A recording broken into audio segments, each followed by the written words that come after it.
কৰবাত কাহানী বা শুনিছো।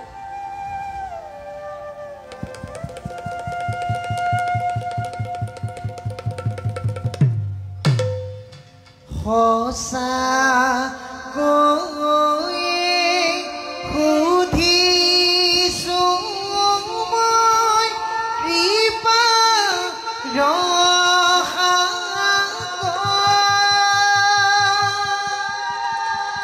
কৰা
কোন তুমি সুন্দৰ বালক অকলে অকলে গহীন নিৰ্জন অৰণ্যৰ মাজত কি কৰিছা?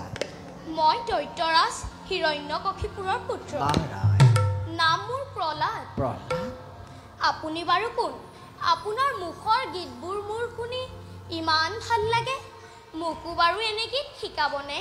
বাছা প্ৰহ্লাদ, গীত গাই ঘূৰি ফুৰে আমাৰ দৰে সন্যাসীবোৰেহে, যাৰ খাবলৈ এমুঠি অন্ন নাই, পিন্ধিবলৈ বস্ত্ৰ নাই, তেনেলোকেহে বাছা প্ৰহ্লাদ এই দেশে বিদেশে হৰি গুণানুকীৰ্তন কৰি কৰি ঘূৰি ফুৰে।